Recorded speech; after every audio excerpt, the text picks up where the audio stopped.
The other night, I was flipping through the channels on TV. This, by the way, is a rarity when you have 2 children under the age of 4.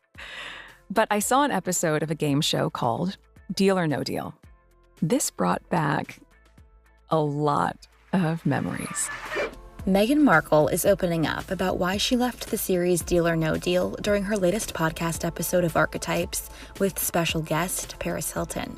Back in 2006, I had a short stint as a briefcase girl on the U.S. version of the game show. Before the tapings of the show, all the girls, we would line up and there were different stations for having your lashes put on or your extensions put in or the padding in your bra.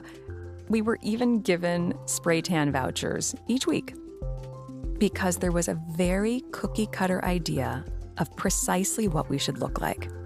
It was solely about beauty.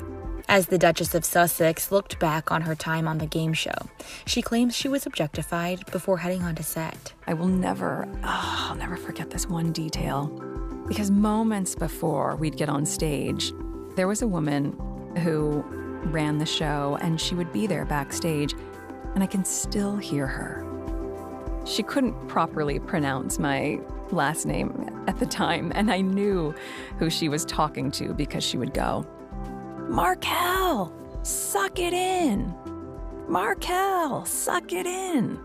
The experience, Meghan says, left her feeling uneasy. I ended up quitting the show. Like I said, I was thankful for the job, but not for how it made me feel, which was not smart. And I would end up leaving with this pit in my stomach, knowing that I was so much more than what was being objectified on the stage. I didn't like feeling forced to be all looks and little substance. And that's how it felt for me at the time, being reduced to this specific archetype.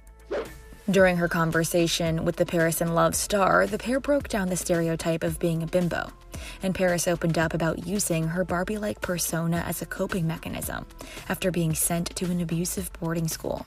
It was the most painful and horrific experience of my life, and it was for almost 2 years of my life. In there, I started kind of building this fantasy life and this kind of Barbie doll character, I guess just to not think about the pain and just to think about, unicorns and butterflies and Barbie dolls and pink and sparkles, and I don't know, that was like the only thing that kept me going because it was miserable. Paris said she really started to play into the label of dumb blonde when she booked The Simple Life. The producers just said, "We want Nicole, you to be the troublemaker, and Paris, we want you to be the rich, dumb blonde." And that's, when I started really playing into that character. The heiress also opened up about her advocacy work to help prevent child abuse. It's just been so empowering just to really turn my pain into a purpose. And I almost think that maybe God made me go through this and gave me this special gift so that one day I could be the hero that I needed when I was a little girl. Later in the episode, Meghan also spoke to comedian Eliza Schlesinger about wanting her daughter Lilibet to be proud of herself. I want my Lili to want to be educated and want to be smart and to pride herself on those things.